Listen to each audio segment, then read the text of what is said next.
Hi friends, అందరికీ hi. ఇదిగోండి చూడండి, ఇప్పుడు మామిడికాయలు, పచ్చి మామిడికాయల సీజన్ అయిపోయింది కదా. ఇప్పుడు దొరకడం లేదు పచ్చికాయలు.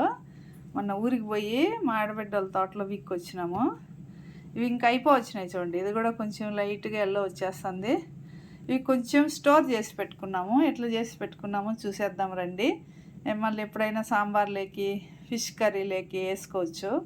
అందుకని ఇవి నేను ఇట్లా తోలు తీసేసి అన్నీ కట్ చేసిన తర్వాత మళ్ళీ చూపెడతాను. చూడండి ఫ్రెండ్స్, బాక్సులు మనము దేనికన్నా బ్రెడ్ తెచ్చుకునేవి ఉంటాయి కదా, వాటిల్లో ఇట్లా క్యూబులుగా కట్ చేసుకున్నాను.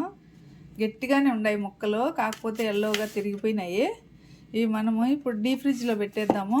ఒక 1 మంత్ వరకు వాడుకోవచ్చండి. సాంబార్లో, పప్పులో, ఫిష్ కర్రీలో మామిడికాయ వేసి పప్పు చేస్తే కూడా చాలా బాగుంటుంది. మనం వీటిని ఇప్పుడు కవర్ చేసేసి డీప్ ఫ్రిడ్జ్లో పెట్టేద్దాము. వీడియో నచ్చినట్లయితే సబ్స్క్రైబ్ చేయండి, లైక్ చేయండి, షేర్ చేయండి. Thank you for watching my channel. Bye bye.